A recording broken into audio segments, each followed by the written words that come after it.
Hi, kain living, kumusta mo? So, na ako'y basahon nga comment, comment si ma'am dere, ningon siya nga, nawadaan na unta siya paglaom, nakita siya sa akong video na dasig daw siya. So, salamat kay sa mong comment, ma'am. Malipay ko makabasa og mga inanipod nga comment ba, mga positive nga na hatagan po na nahimo tang inspiration nila, no? Except lang anang mga basher kay mao jud lang kinabuhi mang bash. So, inaana gina ma'am, magama gani ka, ganahan ka maging usa ka content creator, dili gyud siya inaana kadali. Siguro kung na kay mga friend na sikat na madali siguro, pero kung kanang ikaw ra gyud na mag-vlog wala dili ka sikat, wala kay mga kailan nya, syempre kanang ikaw ra gyud mag video, dugay gyud siya. Pero imo ra una-unaon mura ka tanom og sample lang nato lobi. So, imong gitanom ang lobi. So, ang lobi, kung imo nang itanom, dili dyan na siya inaana, mamunga. Imo pa na siyang bunlayan, bubua, ay.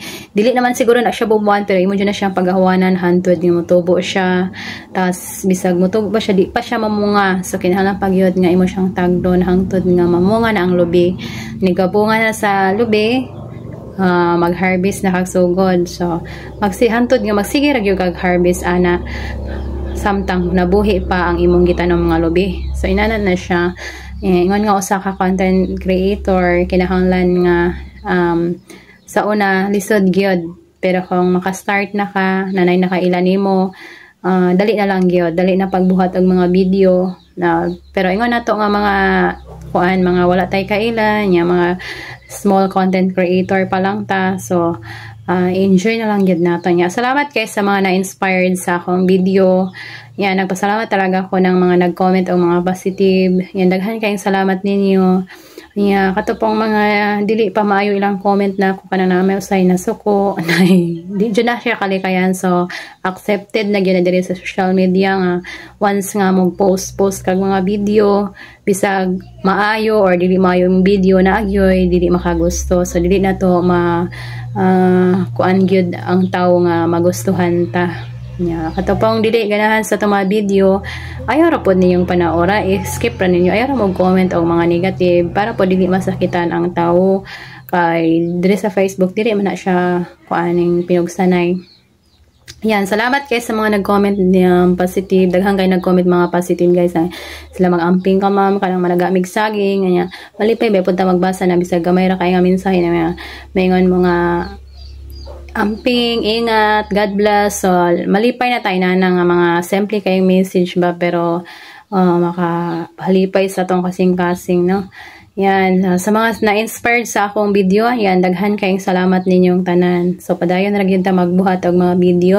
Nya, ako wala man po ko kadali diri, kani ako pag-upload diri, ako ra pang giina-enjoy kanang pag-vlog, kanang maligya tag itlog. So, at least dili ta kumita sa itlog. Ay at least nag-income ta sa itlog, kung na may income sa Facebook sa doble, di ba? So dili jud bas dali-dali, dandahan lang. So importante nga kanang bisag busy ka, upload ra ka, yung ipakita lang sa video kung unsa imong ginabuhat. Dili na importante siguro magaling ka mag-edit.